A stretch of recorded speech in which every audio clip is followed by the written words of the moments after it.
प्रत्येक जीवले आफ्नो अस्तित्वको लागि सङ्घर्ष गरेको हुन्छ भनेर भन्नुहुन्छ कि म भएर जिउनलाई, म एउटा खुट्टा भएको व्यक्ति भएर जिउनलाई मेरो सङ्घर्ष मैले छुट्टै गर्नुपर्छ। म मेरो समाजलाई चेन्ज गर्न चाहन्छु, परिवर्तन गर्न चाहन्छु। मान्छेको मेन्टालिटी कि यिनीहरू केही पनि गर्न सक्दैन, यिनीहरू यत्तिकै बस्ने हो भनेर भन्ने होइन कि यिनीहरूले पनि गर्न सक्छन् भनेर भन्ने चाहिँ देखाउनु छ। जीवन कस्तो हुन्छ, जीवन कस्तो हुन्छ, जस्तो हेर्यो मनले त्यस्तै त्यस्तै हुन्छ, जस्तो हेर्यो मनले त्यस्तै त्यस्तै हुन्छ। जीवन कस्तो हुन्छ, जीवन कस्तो हुन्छ, जस्तो हेर्यो मनले त्यस्तै त्यस्तै हुन्छ। मलाई पीडा फिल यति बेला हुन्छ कि जति बेला समाजले मलाई प्रश्न गर्छ, नानी अब तिम्रो जिन्दगी खेर गयो के गर्ने भनेर सोधिदिन्छ नि, त्यति त्यो धेरै मायाले हामीलाई बलियो बनाउँदैन के गरिदिनु छोडिदिनु पर्छ के मान्छेलाई हुलमिल हुन समाजमा छोडिदिनु पर्छ। सङ्घर्ष बैशाखीसँग खेलोस् कि ऊ आफ्नो जे लगाएर हिँड्न सक्छ, ऊ आफ्नो तरिकाले जसरी सङ्घर्ष गर्न सक्छ उसलाई छोडिदिनु पर्छ। मसँग नभएको खुट्टा मैले कहाँबाट ल्याउँ त नि? फ्लेक्जिबल पनि त हुनु पर्यो नि त, समय र परिस्थिति अनुसार। त्यो कुरा बुझिदिनु पर्दैन? सधैँभरि मान्छेको कमजोरीमै खेल्ने मान्छेले अप्ठ्यारो परिस्थितिलाई नै बनाउने, बाँड हान्ने। म यदि दुईवटा खुट्टा भएको भए पनि म क्षेत्र चाहिँ म यही रोज्थेँ, किनभने मलाई त्यो बच्चैदेखि नै म प्रति हुन्छ नि, मेरो बुवा आमाले मेरो फ्यामिलीले कसैले सजेस्ट गरेर चुज गरेको क्षेत्र होइन कि यो म आफैले मेरो मनले चुज गरेको क्षेत्र हो। दर्शकवृन्द नमस्कार, चुरो कुरोमा तपाईँलाई हार्दिक स्वागत छ। हामी आज चुरो कुरोमा सदाझै राजनीतिक विषयमा चर्काचर्की गर्ने छैनौँ, कुनै आर्थिक विषयमा, कुनै सामाजिक विषयमा भन्दा पनि एकजना मान्छे जो हामी जस्तो सपाङ्ग छैन, सबै कुराले भरिपूर्ण छैन, कुनै कुराको कमी हुँदाहुँदै पनि सपाङ्ग भएका मान्छेहरूलाई पाठ सिकाउने गरी निरन्तर सङ्घर्षमा छ। त्यो सङ्घर्षले केही पाठ सिकाइरहेको छ र त्यस्ता मान्छेलाई इन्करेज गरिरहेको छ जो हामी जीवनमा केही पनि गर्न सक्दैनौँ, जीवनमा मेरो कोही छैन, म अपुरो छु, अब म कसरी बाँच्ने, कसरी जिउने भनेर सोचिरहने मान्छेहरूको लागि एउटा उदाहरणीय काम गर्न सफल नृत्यिका भन्छु म, नृत्यमा पारङ्गत, एक खुट्टाले नाचेर संसार चकित पार्न सक्ने सीता सुवेदीसँग आज हामी संवाद गर्दैछौँ।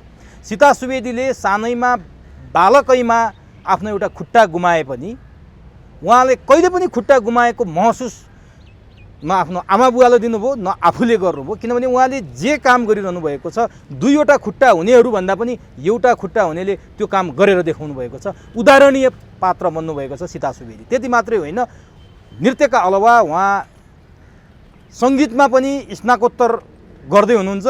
स्नातकोत्तरको तेस्रो वर्ष, थर्ड सेमेस्टर उहाँ अध्ययनरत हुनुहुन्छ। सीता सुवेदीले यस्ता सबलले भन्दा पनि गर्न सक्ने धेरै काम गर्नुभएको छ। उनै सीता सुवेदीसँग आज हामी चुरो कुरोमा संवाद गर्नेछौँ। यो संवाद नितान्त गैर राजनीतिक हुनेछ, नितान्त राजनीतिभन्दा फरक हुनेछ र यो संवादले जो कुनै पनि कुराबाट आफूलाई एक्लो महसुस गरिरहेको छ, अपुरो महसुस गरिरहेको छ, उनीहरूको लागि पक्कै पनि कोसेढुङ्गा हुनेछ भन्ने हामीले सोचेका छौँ। सीता सुवेदीले नृत्य पनि सिकाइरहनु भएको छ, कथक नृत्य सिक्नु भएको छ र सिकाइरहनु भएको छ। एउटा खुट्टाले देश विदेशमा उहाँले आफ्नो पहिचान देखाउनु भएको छ। सबभन्दा पहिले म उनै सीता सुवेदीलाई चुरो कुरोमा स्वागत गर्छु। सीताजी, तपाईँलाई चुरो कुरोमा हार्दिक स्वागत छ। धेरै धेरै धन्यवाद। यसअघि पनि तपाईँसँग संवाद गरेँ, तपाईँको त्यो दुःखदायी क्षण कसरी आयो मैले सबै कुरा दर्शकको सामु अगाडि पस्किसकेको छु। तपाईँले भनिसक्नु भएको छ, तपाईँको आँखाको आँसु समेत झरेको थियो त्यो कुराकानी गर्दा। त्यो दौरान तपाईँ त्यो सङ्घर्षमा खोलामा बग्दै गरेको ढुङ्गा कति ठाउँ ठोक्केर चिल्लो ढुङ्गा बन्या हुन्छ नि, त्यो ढुङ्गाको जस्तै कहानी तपाईँको छ, हामीले गरिसकेका छौँ। यति बेला चाहिँ केमा व्यस्त हुनुहुन्छ, के गर्दै हुनुहुन्छ, त्यो तपाईँको त्यो पाटो, यो खुट्टा कसरी भयो, त्यो किन यसो भयो, के भयो भन्ने कुरामा म गएन आज। अहिले चाहिँ के गर्दै हुनुहुन्छ तपाईँ? मैले थोरै परिचय चाहिँ दिएँ। अहिले चाहिँ अब खासै भन्दा अब लकडाउन खुलेर पनि अलिकति सहज माहौल भएको स्थिति त छ। त्यो हुँदै गर्दाखेरि पनि हामी कलाकारलाई चाहिँ अझै सहज परिस्थिति भइसकेको अवस्था चाहिँ छैन खासै भन्नुपर्दाखेरि चाहिँ। नर्मली धेरै कार्यक्रमहरू हुँदै गरेको अवस्था हुँदै गर्दाखेरि पनि अझै पनि फेरि अर्को लहर आइरहेको भन्ने खालको न्युजहरू पनि सुनिरहेको अवस्था छ र अझै यसबाट मुभ अन हुन सकेको अवस्था छैन। यति हुँदै पनि यही बिचमा मैले चाहिँ आफ्नो अब पढाइलाई निरन्तरता दिइरहेको छु होइन। म्युजिकको पढाइ चलिरहेको छ, अहिले मास्टर्स थर्ड सेमेस्टरमा चलिरहेको छ होइन। अब मलाई चाहिँ अब भनौँ न यतिकै बस्नुभन्दा मान्छे चाहिँ पढाइमा जोइन भइराख्यो भने चाहिँ अलिकति एक्टिभ अनि कस्तो जवान फिल पनि हुँदो रहेछ कि त्यो कारणले पनि मलाई पढाइ एउटा सकेपछि यतिकै बस्न अथवा भनौँ न त्यतिकै बस्न मन लाग्दैन, अर्को जोइन गरिहाल्ने अलिकति भए पनि आफूलाई एउटा नलेज चाहिँ हुन्छ भन्ने हिसाबले पनि र त्यो मात्रै नभएर मेरो नृत्यसँग एकदमै नजिकको विषय भयो जसले चाहिँ मलाई एउटा परिपूरकको भूमिका पनि निर्वाह गर्छ। त्यही कारणले पनि मैले म्युजिकलाई चाहिँ तपाईँले सिकिरहेको। कतिवटा विषयमा मास्टर्स गर्दै हुनुहुन्छ सँगसँगै प्यारालली सँगसँगै? होइन यस्तो भयो, नेपालीमा चाहिँ मैले पढाएरै सकेको हो होइन। एउटा नेपालीमा मास्टर्स सकिसकेको हो अनि अब नेपालीमा मास्टर्स सक्दै गर्दाखेरि चाहिँ मलाई के फिल भयो भने मैले म्युजिक पढिरहेको, डान्स पढिरहेको, त्यो नेपाली विषय पनि हाम्रो साहित्यसँग नजिक रहेर हेर्ने हो भने सङ्गीत र नृत्यका कतिपय चिजहरू त्यो भित्र साहित्यभित्रबाट उत्खनन गर्न पर्ने चिजहरू धेरै छन् क्या हामीले पढ्दै गर्दाखेरि, त्यो मैले महसुस गरेँ होइन। त्यो कारणले पनि मलाई लाग्छ नृत्य सँगसँगै म्युजिक त आइहाल्छ नि, वाद्यवादन आउँछ नै, यो तिनवटा नभइकन एकअर्कामा परिपूरक हुँदैन। त्यसमा पनि अझ नेपाली विषयले चाहिँ त्यसलाई अझै फराकिलो तरिकाले सोच्न चाहिँ बाध्य बनाउँदो रहेछ भन्ने चाहिँ मलाई लागेको छ। होइन नेपाली विषय पहिला पढ्नु भएको कि? हो नेपाली पहिला, नेपाली पछि म्युजिक फेरि पछि? होइन मैले कस्तो भन्नु नेपाली र ब्याचलरमा चाहिँ नेपाली र म्युजिक सँगसँगै लगेँ। मेरो पहिला अलरेडी ब्याचलर पहिला भइसकेको थियो अनि त्यो कारणले गर्दाखेरि चाहिँ मैले नेपालीमा मास्टर्स चाहिँ ब्याचलर गर्दा गर्दै जोइन गर्न पाएँ अनि त्यही कारणले ब्याचलर र मास्टर्स सँगसँगै सकाएको हो मैले। अनि म्युजिक चाहिँ किन पढ्नु भयो तपाईँले?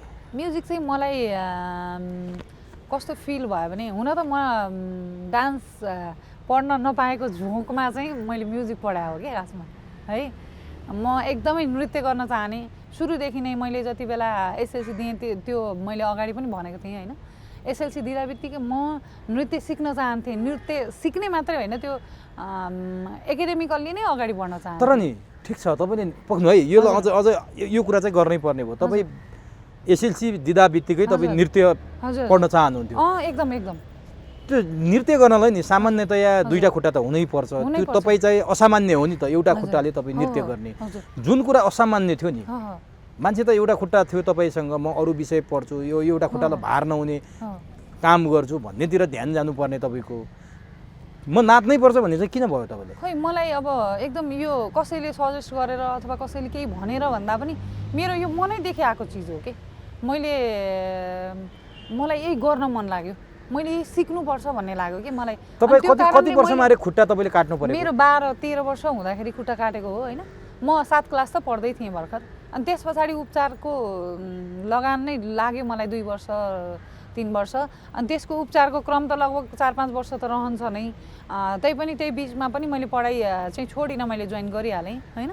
गरेर 59 सालमा मैले एसएलसीको। तपाईँ त्यो खुट्टा काट्नुभन्दा अगाडि जब तपाईँको सगला दुईवटा खुट्टा हुँदा त्यति बेला नाच्नुहुन्थ्यो तपाईँ? म नाच्थेँ, तपाईँको नाच्ने प्रोग्रामहरू भयो भने मेरो घरमा बुवा आमाले मलाई हेर्न जान दिनुहुन्थेन, म लुकी भागी हेर्न जान्थेँ। दुईवटा खुट्टा हुँदा? हजुर त्यस्तो अवस्था थियो कि, किनभने अब ब्राह्मणको छोरी नाच्ने गाउने भनेपछि त त्यो अलिकति पर नै राख्न खोज्नुहुन्छ नि त, यो अरूले नै गर्ने चिज हो, बाहुनको छोरीले त पढ्नुपर्छ भन्ने सोच्नुहुन्छ नि त। तर कला भनेको यस्तो हृदयमा थियो कि त्यो बच्चैदेखि लागेको छाप मैले छोड्नै सकिनँ। सरस्वती बास बसिसक्नु भएको रहेछ सायद त्यही नै होला। अनि त्यति बेला गीत पनि गाउनुहुन्थ्यो? हजुर मैले त्यो बच्चैमा अब स्कुलमा तपाईँको स्कुलहरूमा त्यो शुक्रबारको अतिरिक्त क्रियाकलाप हुन्छ नि जहिले पनि शुक्रबार, त्यो हुँदै गर्दाखेरि चाहिँ म आफै कम्पोज गरेर लेखेर चाहिँ सुनाउँथेँ क्या म स्कुलमा। तर दैव निष्ठुरी है, तपाईँ त्यस्तो नाच्ने गाउने त्यो दुईटा कलाको संयोजन फ्युजन भएको मान्छेको खुट्टा के गर्छ भनेर होला नि त मलाई परीक्षाले। दुईटै खुट्टा भइदिएको भए जसरी एउटा खुट्टा भएर तपाईँ नाचेर अहिले देश विदेशमा चर्चा परिचर्चा कमाउनु भएको छ नि। हजुर सबै मान्छे त नाच्छन् नि दुईटा खुट्टा हुनेहरू, तर सबैको चर्चा छैन नि सीता छैन। सुवेदीको जति। छैन। यदि दुईटा खुट्टा हुन्थ्यो भने तपाईँ जति जुन चर्चा परिचर्चाको शिखरमा हुनुहुन्छ त्यो हुनुहुन्थ्यो जस्तो लाग्छ कि लाग्दैन आज? लाग्दैन मलाई। किन लाग्दैन भनेदेखि भन्नाले यही किसिमको यो छुट्टै किसिमको चर्चा भयो नि त, किनभने म फरक क्षमताको भएको कारणले होइन। तर मलाई यो लाग्छ कि म यो क्षेत्रभन्दा बाहिर चाहिँ हुन्थिनँ फेरि। ए क्षेत्र चाहिँ क्षेत्र नाचगानकै क्षेत्रमा म यदि दुईटा खुट्टा भएको भए पनि म क्षेत्र चाहिँ म यही रोज्थेँ। किनभने मलाई त्यो बच्चैदेखि नै म प्रति हुन्छ नि मेरो बुवा आमाले मेरो फ्यामिलीले कसैले सजेस्ट गरेर चुज गरेको क्षेत्र होइन कि यो म आफैले मेरो मनले चुज गरेको क्षेत्र हो। त्यो कारणले गर्दाखेरि चाहिँ म दुईटा खुट्टा हुँ अथवा एउटा, म यही क्षेत्रमा हुन्थेँ। तर जुन चर्चामा हुनुहुन्छ त्यो नहुन सक्नु। नहुन त्यो त एकदम नहुन सक्थ्यो। त्यसो भए दैवलाई निष्ठुरी भनौँ कि मलाई त एकदम थ्याङ्क यू भन्न मन लाग्छ। एउटा खुट्टा गुमाए पनि एकदम किन भन्नु न, अब मैले जो नियति भोग्नु छ त्यो कसैले चाहेर नचाहेर नहुने त होइन नि त, त्यो मैले भोग्नै पर्ने थियो के। त्यही भएर म त थ्याङ्क यू भन्छु। म भएर चिनिन पाएको छु अनि म जे हुँ त्यो म भएर स्वीकार गरेको छु कि मैले। त्यो कारणले मलाई त दुःख तपाईँलाई लाग्छ। काहीँ पीडा बोध हुँदैन कतै जस्तो दुईटा खुट्टाले होइन, नाचिरहेको? म यसरी हिँडिरहँदा म यसरी गरिरहँदा मलाई दुःख पीडा हुँदैन, मलाई त्यो पीडा फिल हुँदैन। मलाई पीडा फिल यति बेला हुन्छ कि जति बेला समाजले मलाई प्रश्न गर्छ, नानी अब तिम्रो जिन्दगी खेर गयो के गर्ने भनेर सोधिदिन्छ नि त्यति बेला। अहिले पनि सोध्छ? किनभने अहिले पनि सोध्छ।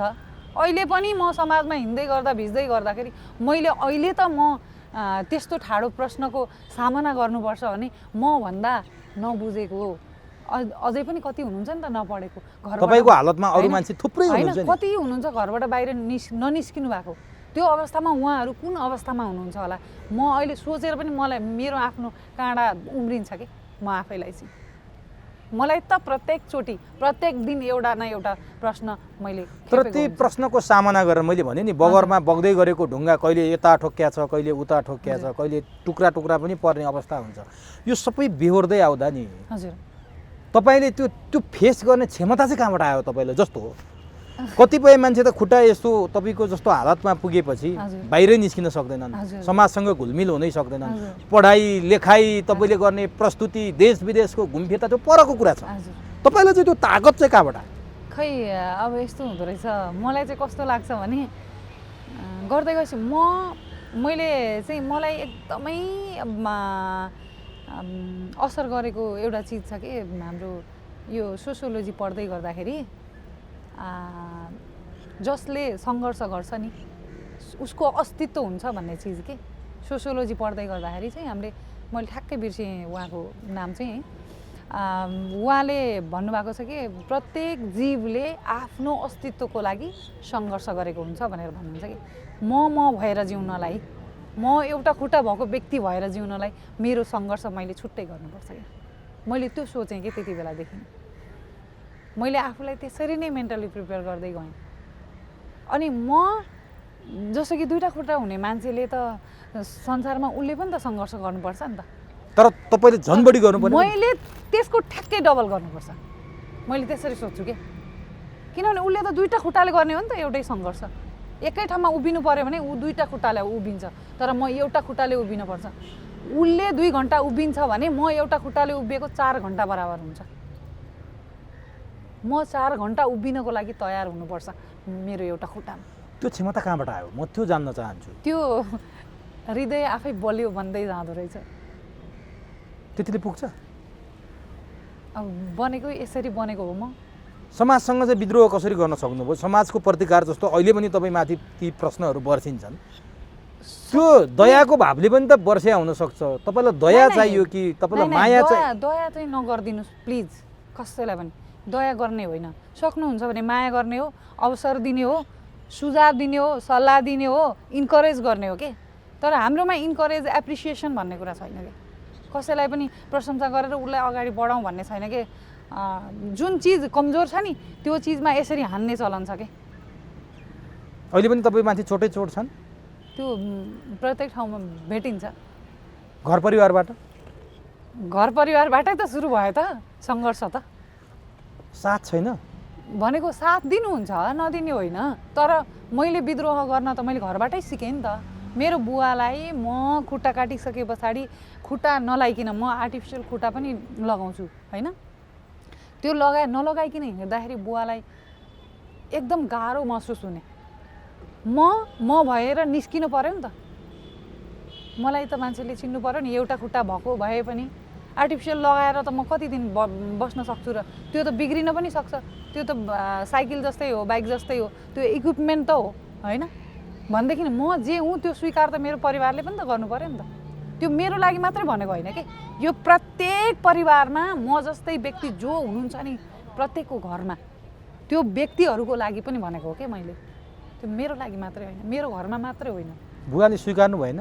बुवाले नस्वीकार्नु भएको होइन कि, उल्टो जस्तो कि उल्टो भनौँ न, उल्टो बुझाइ जान्छ कि, गलत बुझाइ।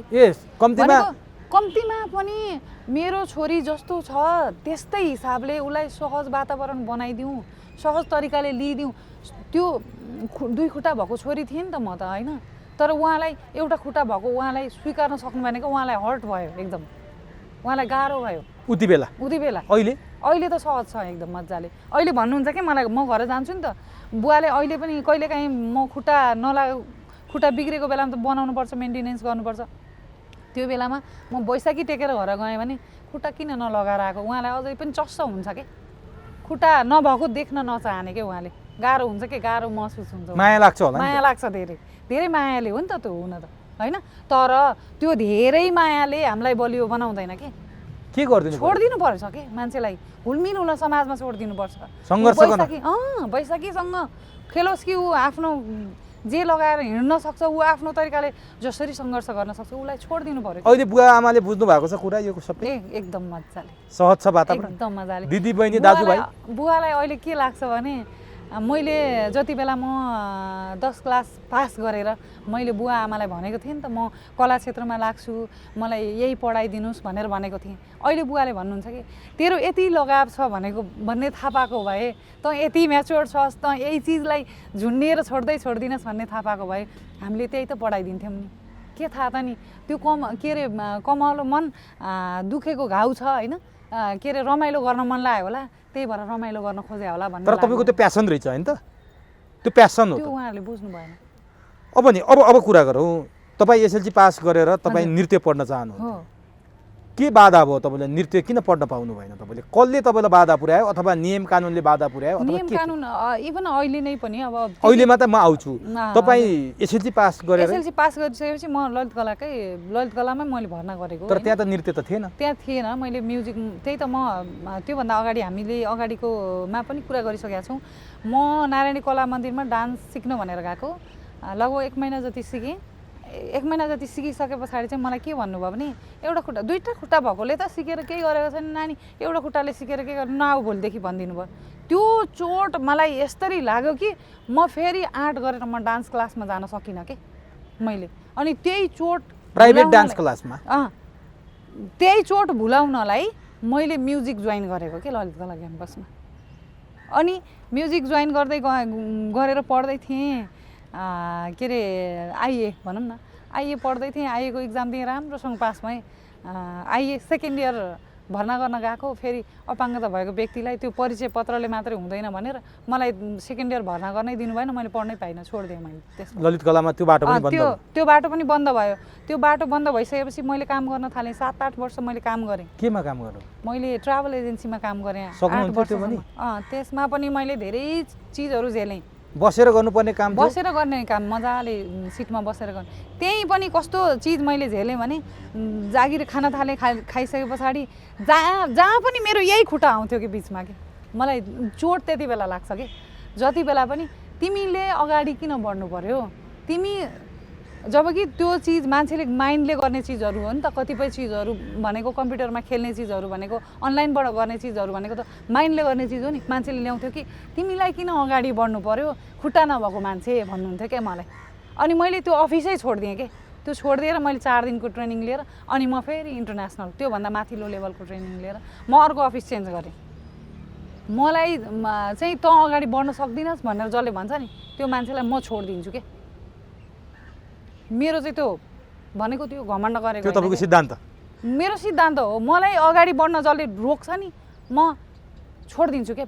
म उसकै बाटोमा म जाँदिनँ। किन मलाई त्यो ठाउँभन्दा अगाडि बढ्न दिइँदैन भने म त्यो ठाउँ म घर त मैले होइन घर त मेरो लागि बाधा बन्छ कि भनेर म मेरो आफ्नो सङ्घर्षको लागि म घरभन्दा बाहिर निस्केर आएर कोठा लिएर बसेर पढेको मान्छे हो म भनेदेखि म कुनै एउटा अफिसले मलाई माथि जान्छु म राम्रो गर्छु म अगाडि बढ्छु भन्दै गर्दाखेरि मलाई रोक्दा म त्यहाँबाट अगाडि बढ्नु परेन। भनेपछि अफिसमा काम गर्ने कर्मक्षेत्रमा पनि सङ्घर्षै सङ्घर्ष एकदम तपाईँले चोटै चोट दियो। हामीले अरूले भन्दा ठ्याक्कै डबल सङ्घर्ष गर्नुपर्छ। अनि फेरि तपाईँ म्युजिकमा चाहिँ कसरी जोइन हुनुभयो? अनि फेरि 8 वर्ष काम गरिसके पछाडि मलाई यस्तो चोट लाग्यो कि तपाईँको आइएमईमा थिएँ म, भोलिपल्ट म्यानेजर हुनेवाला थिएँ। आफ्नो रिलेटिभ मान्छे ल्याएर राख्नुभयो कि कारण के त भन्दाखेरि मेरो यही खुट्टा आयो कि फेरि त्यहाँ पनि भनेपछि जहाँ पनि यही खुट्टा आउँछ मेरो एउटै खुट्टा भन्ने कुरा आउँछ भनेदेखि मेरो एउटै खुट्टालाई म अब बलियो बनाउँछु भन्ने लाग्यो कि मलाई यस्तो चोट लाग्यो कि अहिले त मलाई एउटा वान लेग डान्सर भनेर चिन्छ नि त मान्छेले होइन पढेको छ भनेर चिन्छ नि त।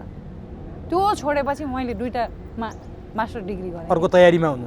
अहिले तयारीमा छु भनेपछि मान्छेले खुट्टाले रहेनछ नि त पढ्ने। किन मान्छेले त्यही खुट्टालाई बारम्बार त्यही चिजलाई मान्छेले पोइन्ट आउट गरिरहन्छ कि मलाई त्यही कुरा चाहिँ सोध्न मन लाग्छ कि यो समाजसँग किन मान्छेले कमजोर चिजमै प्रहार गरिरहन्छ कि कमजोर चिजलाई सुमसुम्याउन जानेको छैन मान्छेले किन?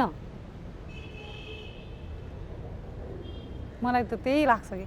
अनि तपाईँले फेरि पिकेमा गएर म्युजिक जोइन गर्नु? हजुर, ललित कलामा म्युजिक पढ्न नपाएको चोट पिकेमा गएर जोइन गरेँ। ठ्याक्कै भर्ना गरेर पढ्दै थियौँ, भुइँचालो गयो, फेरि भुइँचालो गएर बिचमा ग्याप भयो होइन। अनि अहिले त्यही म्युजिकको तपाईँ किर्तिपुरमा मास्टर्स 3rd सेमेस्टरमा रनिङ हुनुहुन्छ? ब्याचलरमा मैले पिके क्याम्पसबाट कलेज टप गरेँ 2टा विषयमा, नेपालीमा र म्युजिक दुवैमा। ए कलेजै टप्नु भयो? कलेज टप गरेँ 2टै विषयमा। राम्रो भएछ भनौँ न। म चाहिँ पढ्नको लागि गएको थिएँ। अब भनौँ न जागिर छोडेको चोट थियो एकातिर। अनि त्यो जागिर छोडेर तपाईँ पढ्न जाँदाखेरि आर्थिक अभाव त हुन्थ्यो? आर्थिक अभाव मैले चाहिँ मेरो भाइ छ, भाइले उसले चाहिँ मलाई 4 वर्षको लागि पढ्नलाई मलाई चाहिँ एग्रिमेन्ट गरेको थिएँ मैले। महिनाको 8,000 रुपियाँ मलाई पठाइदिनु, 8,000 भन्दा 1 रुपियाँ बढी पनि नपठाइदिनु किनभने पैसा दिएर भयो भने मान्छे मात्तिन्छ। म आफै पैसा कमाइरहेको मान्छे तर म अब 8,000मा निमिट्यान्न भएर मैले आफ्नो जिन्दगीलाई चलाउँदै पनि पढ्दै थिएँ। फेरि त्यति सीमित राखेर मैले आफूलाई। त्यसपछि तपाईँले म्युजिक पढ्नमा कुनै अवरोध बाधा आयो कि आएन? साथीभाइहरूले कुनै त्यस्तो बाधा? म्युजिक पढ्नलाई बाधा अवरोध केही पनि आएन मलाई। राम्रोसँग पढ्दै गएँ। अहिले अब पढिरहेको छु भनौँ न। साथीभाइहरूको पनि सहयोग? अनि म्युजिक नै पढ्दै गर्दाखेरि चाहिँ मेरो म्युजिकै गुरु मेरो धनबहादुर गोपाली गुरु, उहाँले चाहिँ मलाई डान्समा फेरि निभेको चिजलाई फेरि बिउताउने काम चाहिँ मलाई उहाँले गर्नु। कसरी? मलाई म्युजिक पढ्दै गर्दाखेरि चाहिँ डान्सको क्लास, तँलाई डान्स गर्न आउँछ भनेर भन्नुभयो। डान्स त कति गर्न मन लाग्छ सर होइन, तर मैले डान्स गर्ने इन्भाइरोमेन्ट चाहिँ पाइनँ, त्यही भएर नगरेको भनेर मैले भनेपछि मलाई लगेर पिके क्याम्पसमै जोइन गराउनलाई उहाँले कुरा गर्नुभयो होइन। तर हाम्रो चाहिँ सेमेस्टर त्यो इयर वाइज अगाडि बढिसकेको थियो कि, अनि त्यही कारणले फेरि गर्न सकिएन। अनि मैले त्यसलाई छोडेर अनि फेरि यता हाम्रो कलानिधि इन्दिरा सङ्गीत महाविद्यालयमा आएर यहाँबाट पढ्न थालेँ मैले डान्सको चाहिँ। ए डान्सको तपाईँको त्रिभुवन विश्वविद्यालयबाट होइन? होइन। किन चाहिँ त्रिभुवन विश्वविद्यालयमा पढ्नु भएन? छैन र? मिल्छ होइन। तपाईँको पिके क्याम्पसमा मेरो म्युजिकमा चलिरहेको थियो नि त, अनि एउटै करिकुलमभित्र रहेको 2टा विषय एकैचोटि पढ्न मिल्दैन नि त, त्यही कारणले पढ्न मिलेन कि। अनि मैले यताबाट पढ्दै गर्दाखेरि अहिले चाहिँ हाम्रो म्युजिक पनि र मास्टर्समा म्युजिक गर्दै गरेको म्युजिकको नलेज भएको कारणले गर्दाखेरि डान्स पनि जोइन गर्न मिल्ने रहेछ कि। अनि यहाँ चाहिँ तपाईँको इलाहाबादबाट हो? इलाहाबाद हजुर। कहाँ पुग्यो यहाँ डान्सको तपाईँको? ब्याचलर चल्दैछ। कथक हो? हजुर, क्लासिकल कथक। कुनै अप्ठ्यारो बाधा त्यस्तो केही हुन्छ? सुरुवात गर्दै गएँ भनौँ न। अब यहाँ पनि बहिष्कारमा परेँ। सिक्दै गर्दाखेरि जसले सिकाइरहनु भएको उहाँले 1-1.5 वर्ष सिकाइसके पछाडि सिकाउन छोडिदिनु भयो। फेरि बिचमा 2-3 महिना ग्याप गरेर बसेँ। फेरि काउन्सेलिङ गरेर अर्को गुरुले सिकाउनु भयो। अनि अब सिकाउँदै गर्दाखेरि बिचबिचमा कतिपय चिजहरू एउटा खुट्टा नभएको मान्छेलाई किन सिकाउने, कथक सिकाउन मिल्दैन, क्लासिकल चिज शास्त्रीय चिज होइन, शास्त्रीय नियमको विरुद्ध हुन्छ भनेर त्यस्ता चिजहरू मैले धेरैचोटि झेल्दै आएको छु कि इभन अहिले पनि झेलिरहेको छु। केमा झेल्नु भएको छ अहिले? अब भनौँ न, अब मैले जे जति सिकेँ, मैले अब म तपाईँलाई यो भन्नुभन्दा अगाडि तपाईँले समीर डान्स स्टुडियो नेपाल सुरु गर्नुभयो तपाईँको? होइन, हाम्रो साथीको हो। त्यहाँ तपाईँ नाचेको देख्न? हामी कोल्याबोरेट गरेर म त्यहीँ सिकाउँदैछु। आफूले सिकाउनुहुन्छ? हजुर हजुर। अनि तपाईँले सिकाउँदाखेरि बाधा उत्पन्न भयो कि तपाईँले सिक्दाखेरि सिकेर सक्नु भएको छैन? नै सकेको छैन। यो अब आर्ट भन्ने चिज सिकेर त कहिले नि सकिँदैन। तपाईँ अहिले ब्याचलर गर्दै हुनुहुन्छ? हजुर गर्दैछु। अनि तपाईँको सिक्दै गर्दाखेरि अब एउटा खुट्टा भएको मान्छेले सिकाउन मिल्दैन रहेछ कि के हो होइन? अनि सिक्न चाहिँ मिल्ने रहेछ? सिक्न चाहिँ मिल्ने रहेछ। सिकुन्जेल चाहिँ अब 4-5 वर्ष सिके पनि होइन, तपाईँको मजाले सिक्न चाहिँ पाइने, सिकेर पछि गएर सिकाउन चाहिँ नपाइने रहेछ। त्यसो भए अब मैले नेपाली पढेको पनि मैले पढेँ अब मास्टर गरेँ नि त होइन, मैले कलेज गएर पढाउनु नपाउने रहेछ कि खै के हो। अब रुल चाहिँ यस्तो रहेछ। तर अन्यथा नलिनु होला। हजुर। जस्तो तपाईँसँग एउटा खुट्टाको अभाव छ, हजुर, त्यो नाच सिकाउँदाखेरि दुईटा खुट्टाले गर्नुपर्ने त्यो त गर्नु कुनै त्यस्तो चाहिने स्टेप हुन सक्छ? धेरै चिजहरू छ नि त, दुईटा खुट्टा चाहिने, दुईटा खुट्टाले देखाउनु पर्ने स्टेपहरू, दुईटा खुट्टाहरू चलाउनु पर्ने चालहरू, हरेक चिजहरू छ। त्यो त नभएको होइन, त्यो कुरा त म स्वीकार्छु। तर मेरो अभाव होइन, मेरो अभाव जुन चिज मैले देखाउन मिल्दैन त्यो चिज मैले हात युज गरेर देखाउन नि सक्छु है। तर त्यो मात्रै नभएर म यो के पनि भन्न चाहन्छु भने मैले थ्योरी मजाले पढाउन सक्छु, प्र्याक्टिकल्ली नै नजाउँ न त, म थ्योरी त मजाले पढाउन सक्छु नि त। थ्योरी पढाउन पनि तपाईँलाई अवरोध हो र? पढाउन पाइँदैन भन्ने कुरा सुन्ने हो होइन। थ्योरी चाहिँ किन रहेछ फेरि? खै अब गुरु परम्परा।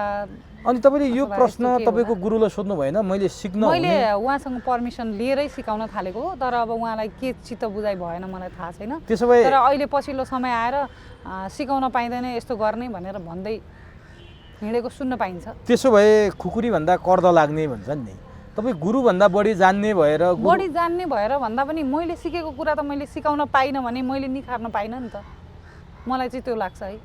तर सरसर्ती हेर्दा तपाईँले जसलाई सिकाइरहनु भएको छ, जो सिक्न आउँछन् तपाईँसँग, उनीहरूमाथि अन्याय पो हुने हो कि? जुन तपाईँको त्यो सोचेर पनि जुन तपाईँको दुईटा खुट्टाले गर्नुपर्ने स्टेपहरू छ, त्यसको अभावमा ती सिक्ने मान्छेलाई पनि त सिकेको व्यर्थै हुन जाने पो हो कि भन्ने प्रश्न पनि त होला नि। के हो? होइन, मैले एक्लै मात्रै सिकाइरहेको छैन, हामी दुईजनाले कोल्याबोरेट गरेर सिकाइरहेछौँ। म एक्लै छैन, प्र्याक्टिकल सिकाउने अर्को साथी हुनुहुन्छ, मनसा गोले हुनुहुन्छ होइन। म थ्योरी सिकाइरहेको छु, मैले प्र्याक्टिकल सिकाइरहेको छैन। त्यो थाहा नभए पनि त हुनसक्छ तपाईँको? थाहा छ, गुरुसँग सोधेर सल्लाह गरेरै गरेको हो। पहिला सुरुमा गर भन्नुभयो? हामी उहाँले पर्मिसन दिएपछि मात्रै हामीले स्टार्टिङ गरेको। तपाईँको गुरुको नाम के हो भन्न मिल्छ? अब यति भनिसकेपछि गुरुको नाम के कालाई लुकाइरहनु? मेरो गुरुको नाम रवि राणा मगर। रवि राणा सरलाई म यही कार्यक्रमबाट के अनुरोध गर्छु भने उहाँले तपाईँलाई किन सिकाउनु भयो पहिला त्यो स्टेप? तपाईँले त्यो होइन, म त डान्स एकजना गुरुले सिकाउँदै गर्दाखेरि मलाई डान्स सिकाउन मिल्दैन भनेर उहाँलाई कसैले भनिसके पछाडि मलाई डान्स सिकाउन छोडिदिएर म घरमा बसेको मान्छेलाई फेरि काउन्सेलिङ गरेर सिक्न मिल्छ भनेर उहाँले मलाई यहाँसम्म ल्याउनु भएको हो कि। अनि त्यो सिक्न मिल्नेले सिकाउन नमिल्ने चाहिँ किन रहेछ? तपाईँले त्यो स्टेप चाहिँ कसरी सिक्नु भएको थियो? जुन स्टेप दुईटा खुट्टाले गर्नुपर्ने स्टेप रवि सरले तपाईँलाई कसरी सिकाउनु भएको थियो? त्यही त, अब मैले यहाँदेखि माथि हातको चिजहरू, हाउभाउको पक्षहरू सबै त देखाउन मिल्छ नि त मैले होइन। खुट्टा त नभएको चिजलाई त तँसँग छैन भनेर खोज्ने होइन कि मलाई जहाँसम्म लाग्छ। यदि हामी ट्युको करिकुलमभित्र छौँ भने ट्युको करिकुलमभित्र बसेर चाहिँ सिक्नुपर्छ। मेरो लागि, म एक्लैको लागि ट्युको करिकुलम चेन्ज हुँदैन। त्यहाँ 1500-2000 विद्यार्थी छन् भने करिकुलम चेन्ज हुनसक्छ, तर म एक्लै छु नि त होइन। एक्लै भइसके पछाडि मेरो लागि त चेन्ज हुँदैन भनेदेखि मसँग नभएको खुट्टा मैले कहाँबाट ल्याउँ त नि? फ्लेक्जिबल पनि त हुनु पऱ्यो नि त, समय र परिस्थिति अनुसार। त्यो कुरा बुझिदिनु पर्दैन? सधैँभरि मान्छेको कमजोरीमै खेल्ने मान्छेले अप्ठ्यारो परिस्थितिलाई नै बनाउने, बाँड हान्ने। कतै तपाईँको त्यो सुन्नु न, मसँग म त दुईटै खुट्टा भएको मान्छे हो नि त। पहिला त मेरो त खुट्टा त सग्लै थियो नि त पहिला। म पनि त भवितव्य परेर म एउटा खुट्टा भएको मान्छे भएको हो नि त। भोलि जो कोहीलाई पनि यो चिज पर्न सक्छ नि त। किन मान्छेले सोच्दैन कि यस्तो कुरा? तपाईँले सिकाउने विद्यार्थीलाई तपाईँ थ्योरी मात्रै पढाएर भए पनि आफ्नो तृष्णा मेट्न अनि चाहनुहुन्छ। म चाहन्छु एकदम। कतै तपाईँले उहाँको पेसा खोज्नुभयो भन्ने उहाँलाई परे हो? त्यस्तो पनि नहोला। उहाँ भनेको त गुरु हो नि त, होइन? गुरुलाई त चेलाको राम्रो भयो भने, चेलाले प्रगति गर्यो भने त झन् धेरै खुसी लाग्छ नि। त्यसो भए त्यस्तो फिल चाहिँ होइन होला। त्यसो भए जस्तो लाग्छ। तपाईँले नृत्यमा मास्टर्स गर्नु पर्यो भने तपाईँलाई कुनै अवरोध बाधा हुने अवस्था छ कि छैन पाठ्यक्रम अनुसार? पाठ्यक्रम अनुसार छ एकदम मजाले। अनि किनभने हाम्रो टियुको करिकुलमभित्र अब त्यस्तो मेन्सन गरेको त छैन, होइन?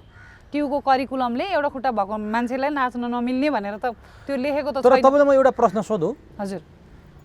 मैले म्युजिक पढ्नुपर्ने भयो, हजुर। म्युजिक पढ्दा तबला पनि पढ्नुपर्छ, हजुर हजुर पर्छ नि? पर्छ एकदम। मेरो एउटा हात छैन, हजुर। मैले म्युजिक पढ्न सक्छु कि सक्दैन? हात नभएको मान्छेले सिकिरहनु भएको छ त। तबला कसरी गर्ने? तबला कम्पलसरी छैन नि त। तबला कम्पलसरी नभए पनि म्युजिकमा तबला त पढ्नै पर्छ कोर्समा त। पढ्नुपर्छ, औपचारिक ज्ञान हुनुपर्छ। यदि तर प्र्याक्टिकल त गर्नु पर्यो नि त। सुन्नु न, परिस्थिति अनुसार, परिस्थिति हेरेर, त्यो मान्छेको अवस्था हेरेर कति युनिभर्सिटीहरूमा कतिपय चिजहरू फ्लेक्सिबिलिटी भइदिएको छ, त्यो विद्यार्थी अनुकूल बनाइदिएको छ भने हाम्रोमा चाहिँ किन चेन्ज हुँदैन? त्यो मात्रै प्रश्न हो क्या मेरो। तपाईँको प्रतिकूल डान्सको करिकुलम हुनु पर्यो भन्ने तपाईँको प्रश्न। तपाईँ नै, जस्तै मान्छेहरूको जुन प्रतिनिधित्व गरिरहनु भएको। म चाहिँ एउटा प्रतिनिधि पात्र मात्रै हो कि म त एकजना प्रतिनिधि मात्रै हो। यदि मसँग खुट्टा छैन, मैले खुट्टाले देखाउन मिल्ने चिजहरू म देखाउन पाउँदिनँ, होइन? तर मेरो हात त छन् नि त। मैले अरू शरीरको अरू विकल्पहरू छ। भाव पक्षबाट देखाउन सक्छु। मैले के अरे थ्योरीमा राम्रो गर्न सक्छु, होइन? थ्योरी भोलि मास्टर्स गर्ने भनेको कुनै एउटा चिजमा स्पेसल हुनलाई गर्ने हो नि त, होइन? होइन र? भनेदेखि मैले भोलि थ्योरी पढाएर नि त खान सक्छु नि त। भनेपछि तपाईँलाई मास्टर्स गर्नु छ नृत्यमा? त्यो गर्न पाए हुन्थ्यो भन्ने चाहिँ तीव्र लालसा छ एकदम। त्यो पनि गर्नु भने कतिवटा विषयमा तपाईँको मास्टर्स? होइन, 3टा हुन्छ, होइन? अझै थप्ने विचार छ? अब परिस्थिति हेर्दा त मलाई अब मास्टर्स पढ्न पाइन्छ जस्तो लाग्दैन। किनभनेदेखि मैले पिके क्याम्पसमा गएर सल्लाह पनि गरेँ, काउन्सिलिङ पनि गर्न खोजेँ। उहाँहरू मिटिङ बस्नुभयो पनि भनेर भन्नुभयो, तर सहज वातावरण, सकारात्मक वातावरण आएन मलाई। यो तपाईँलाई? त्यो मलाई मात्र होइन, मभन्दा अगाडि कसैले अरूले पनि ट्राई गर्नुभएको थियो, उहाँलाई पनि त्यस्तै भएको हो। त्यो मलाई आयो, त्यो ठुलो कुरा भएन। अब तपाईँ कथक सिक्दै हुनुहुन्छ, सिकाउँदै हुनुहुन्छ, अब सिकाउने चाहिँ तपाईँको ढोका बन्द हुन्छ कि त्यो अगाडि बढिरहन्छ? होइन, अब कसैले मलाई रोक्छ भने पनि म त सिकाउँछु नि एकदम। नियम कानुनले रोक्यो भने सहुला, केही छैन। कसैले व्यक्तिले भनेर तपाईँ मान्नु नि हालत छैन? होइन, के भन्छ अरे, म मेरो समाजलाई चेन्ज गर्न चाहन्छु, परिवर्तन गर्न चाहन्छु। मान्छेको मेन्टालिटी कि यिनीहरू केही पनि गर्न सक्दैन, यिनीहरू यत्तिकै बस्ने हो भनेर भन्ने होइन कि यिनीहरूले पनि गर्न सक्छन् भनेर भन्ने चाहिँ देखाउनु छ। अब यो तपाईँको नृत्यको पाटो हो। म्युजिकमा हजुर गीत पनि गाउनु भएको छ, तपाईँले रेकर्ड गर्नु भएको छ? अलिअलि छ। तपाईँको नृत्य त हामी म त गाउने भन्दा पनि अब चाहिँ मैले पछिल्लो समय आएर मैले आफूले बुझ्दै गर्दा, मैले आफूले महसुस भएको चिज चाहिँ म अब चाहिँ गाउनेतिर भन्दा नि मलाई नृत्यले तानिसकेको छ। दुईटा खुट्टा के अरे दुईटा डुङ्गामा खुट्टा राख्यो भने चाहिँ न यताको न उताको भइन्छ। त्यही भएर चाहिँ म चाहिँ म्युजिकलाई एउटा नलेजको रूपमा र नृत्यलाई एउटा प्यासनको रूपमा। अनि त्यो नेपाली चाहिँ कहाँ प्रयोग गर्ने? नेपाली त त्यहाँ हाम्रो म्युजिकभित्र कति ठाउँमा साहित्य प्रयोग हुन्छ नि। होइन, पढाउने पनि हो कि कलेजहरू? एकदम मजाले कलेजतिर पढाउनु पाइन्छ। त्यो पनि तपाईँको पुरा चलिरहेको छ अब बिस्तारै। एउटा गीत सुनाउन त आज तपाईँ म्युजिकमा मास्टर्स गरिरहेको मान्छे, तपाईँको स्वर परीक्षा गर्न खोजे होइन? नै, स्वर परीक्षा गर्ने भन्दा पनि म आफू चाहिँ एउटा भनौँ न, अहिले पछिल्लो समय मलाई आफूलाई महसुस भएको म्युजिकमा पढेर म्युजिकले भनौँ न, म्युजिक पढ्ने मान्छेले गाउनै पर्छ भन्ने चाहिँ मलाई लाग्दैन। तर तैपनि तपाईँको स्वर नाचो त हामी तपाईँको काटेर हालिदिउँला अन्तर्वार्तामा, तपाईँको भिडियोहरू छन्। तपाईँको स्वर सुनाउन त आज आम दर्शकले सुन्ने चाहना राख्नुभयो। म थोरै सुनाउन चाहन्छु।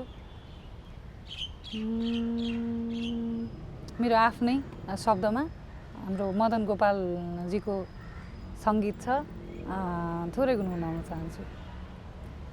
जीवन कस्तो हुन्छ, जीवन कस्तो हुन्छ, जस्तो हेर्यो मनले त्यस्तै त्यस्तै हुन्छ जस्तो हेर्यो मनले त्यस्तै त्यस्तै हुन्छ जीवन कस्तो हुन्छ जीवन कस्तो हुन्छ जस्तो हेर्यो मनले त्यस्तै त्यस्तै हुन्छ। तपाईँको स्वर तपाईँको यो नाच त हामी हेरिरह हो कुनै मुभीमा कुनै फिल्ममा कुनै त्यस्तो हामीले हेर्न पाउँछौँ कहिले पाउँछौँ अब त्यस्तो पनि नभनौँ होइन त्यो धेरै ठुलो अपेक्षा हुन छैन। त तपाईँले म्युजिकलाई म निरन्तरता दिँदैन भन्ने जस्तो कुरा होइन होइन म्युजिकलाई निरन्तरता नदिने भनेको होइन म्युजिक चाहिँ अब मैले सकिसके पछाडि म्युजिक सकिसके पछाडि यसलाई मैले पढाउनै पाउँछु नि त मास्टर्स गरिसके पछाडि त पढाउनै पाइन्छ होइन एउटा एज अ शिक्षिका भएर नै पढाउने भन्ने विचार छ कि मलाई आफैलाई नेपाली नृत्य पनि सिकाउने म्युजिक पनि पढाउने त्यो आफूले टाइम भनेको आफूले म्यानेज गर्ने चिज हो होइन बिहान म्युजिक पढाइयो भने दिउँसो नेपाली कलेज पढाउन सकिएला बेलुका म्युजिक गर्न सकिएला होइन डान्स पढाउन सकिएला त्यो आफूले म्यानेज गर्ने चिज हो त्यो तपाईँको चाहना छ चाहना छ। तपाईँ जस्तै अर्को एकजना पनि हुनुहुन्छ मैले देखेको हुन त अरू पनि हुनुहुन्छ होला तपाईँहरूको बिचमा अलि मनमुटाव हुन्छ अरे दुईजना मात्रै चर्चामा हुनुहुन्छ त्यही पनि एकले अर्कालाई हामी दुईजना मात्रै छैनौँ तीनजना छौँ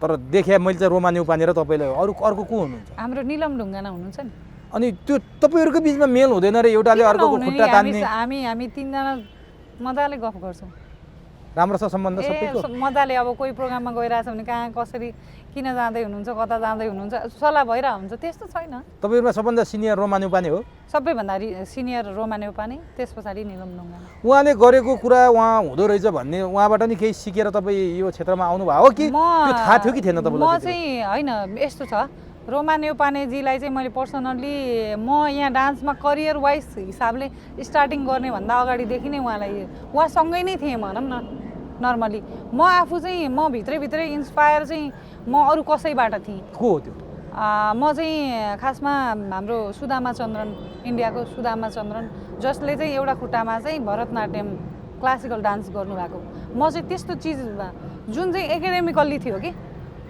रोमाको कथक होइन नि होइन उहाँहरू अब आफ्नो हिसाबले कल्चरल टाइपको हो होइन हुन त हाम्रो कल्चर आफ्नो कल्चर बिना त कुनै पनि चिज आफ्नोपन हुँदैन होइन कथक डान्स भनेको कस्तो चिज हो भने आर्ट भनेको कस्तो चिज हो भने जुन चिजलाई तपाईँले लिन सक्नुभयो त्यो नै तपाईँको आफ्नो हो कि किन त नेपालको मान्छेले त हिपहप सिक्ने होइन नि त किन हिपहप सिकिरहेछ त मान्छेले जुन चिज आफ्नो बनाउनु छ नि त्यो सिक्नु पर्यो नि त मेरो हो भन्नलाई त आफ्नो स्वामित्व के छ कथकको विशेषता? कथकको विशेषता भनेकै त्यो आफैमा उत्कृष्ट छ। कथक भने के हो पहिला? कथक भनेको कथासहितको नृत्य हो। हाम्रो देवी देवताहरू नाच्ने नाच हो त्यो? देवी देवताहरू वन्दनामा स्तुतिमा मञ्जुश्री नाच पनि भन्छन् के हो त्यो? यस्तो हो कथक मञ्जुश्री भनेको त हाम्रो नेपालको क्लासिकल डान्स नेपालको प्योर क्लासिकल डान्स चर्याभित्र पर्छ मञ्जुश्री चर्या डान्सभित्र पर्छ मञ्जुश्री चर्या डान्सभित्र धेरैवटा पर्छन् होइन त्यो मध्येको एउटा मञ्जुश्री हो। भनेपछि तपाईँ देश विदेश पनि जानुभएको छ अहिले कोरोनाले सायद तपाईँले बाहिर जाने अवसर पनि जुटेको छैन बाहिर जाँदा तपाईँ कल्चरल खालको नाच देखाउनुहुन्छ कि कथकै देखाउनुहुन्छ? कल्चरल पनि गर्छु कथक पनि गर्छु। धेरै जसो के रोजाइ हुन्छ? रोजाइ कस्तो हुन्छ भने आफूले गरिरहेको फर्म चाहिँ गर्न पाए हुन्थ्यो भन्ने त फिल हुन्छ तर मैले नेपाललाई चिनाउनु छ नि त नेपाललाई चिनाउनको लागि नेपालको कल्चर चाहिँ चाहिन्छ म नेपाली हुँ भन्नलाई। कथकै नाच्नुहुन्छ? होइन कथक पनि गर्छु र नेपालको कल्चर हाम्रो कल्चर वाइज हेर्ने हो भने हाम्रो चर्या डान्सहरू छ हाम्रो झ्याउरे डान्सहरू छ होइन विभिन्न छ नि त सबै गर्नु होइन त्यस्ता चिजहरू चाहिँ हामीले नेपाली भनेर चिनाउनको लागि नेपालको पहिचान सहितको नृत्य चाहिँ चाहिन्छ। अहिलेसम्म तपाईँ कुन कुन देशमा चाहिँ आफ्नो प्रस्तुति देखाउन चाहिँ जानु? मैले चाहिँ कोरियामा देखाएँ होइन अब अरू ठाउँको लागि पनि अब प्रोसेसिङहरू अहिले चाहिँ भइरहेको छ होइन अब बिस्तारै अब होला। तपाईँलाई यो एउटा खुट्टाको अभावमा देश विदेशमा गएर प्रस्तुति देखाउन कुनै अप्ठ्यारो महसुस हुन्छ? मलाई चाहिँ बाहिर गइसके पछाडि चाहिँ एकदम डिजेबल फ्रेन्डली भनौँ न एउटा अपाङ्ग मैत्री वातावरण छ कि बरु बाहिर चाहिँ तर हाम्रो यहीँ नेपालमा चाहिँ त्यो त्यो किसिमको चाहिँ चेतनाको विकास अझै नभइसकेको अवस्था चाहिँ छ। बाहिर त्यो चाहिँ सजिलो। पाइन्छ। बाहिर धेरै मान्छे सचेत भइसकेको अवस्था छ। यहाँ चाहिँ के भइदियोस् तर जस्तो लाग्छ 10 वर्ष अगाडिको नेपालको परिस्थिति हेर्ने हो भने त अहिले धेरै चेतनाको स्तर माथि उठेको छ होइन। तपाईहरु जस्तामा हुनुहुन्छ नि जति हजुर, हजुर। तपाईहरुले चाहिँ समाजले के गरिदियोस् कस्तो भइदियोस् समाजले भन्दा पनि स्वयं व्यक्तिले पनि गर्नु पर्यो। समाजबाट अपेक्षा मात्रै गर्ने त होइन होइन। हामीले नै समाजलाई केही दिन सक्यौँ भने समाजले बल्ल हामीलाई गर्छ। मैले राज्यलाई केही गरेँ भने त राज्यले मलाई गर्ने हो नि। तर भए पनि समाजमा तपाईहरुले र तपाई जस्तै दुईटा खुट्टा भएको र तपाईलाई हेर्ने दृष्टिकोण त फरक छ। हिँडिरहेको बेलामा कठै कसैले नभनिदियोस् मलाई त्यो लाग्छ। कठै नभनिदियोस्। कठै नभनिदियोस् किनभने उसले आफ्नो सहजताको लागि मात्रै टेकेको हो बैशाखी। उसले कठै हुनको लागि टेकेको होइन। के भनिदिनु पर्यो त सामान्य रूपमा लिनु? सामान्य रूपमा लिने जसरी दुईटा खुट्टाले टेकेर हिँड्छ मान्छे, हामी तीनटा खुट्टाले टेक्छौँ त्यति मात्र। राज्यले चाहिँ के गरिदियोस् जस्तो लाग्छ? राज्यले त सहज वातावरण बनाइदिनु पर्यो हैन त जस्तै तपाईको सवारी साधनमा पनि गाह्रो छ, सिटै छोड्दैनन्, अपाङ्ग सिट भनेर त्यो अपाङ्गता भएको व्यक्तिको लागि भनेर छुट्याएको सिट हुन्छ होइन। महिला सिट हुन्छ। महिला सिट हुन्छ। त्यो किसिमको सचेतना छैन। त्यो हुनु जरुरी छ। राज्यले पहल गर्नु पर्यो। त्यो राज्यले पहल गर्नु। अनि अन्तिममा छु म। हजुर।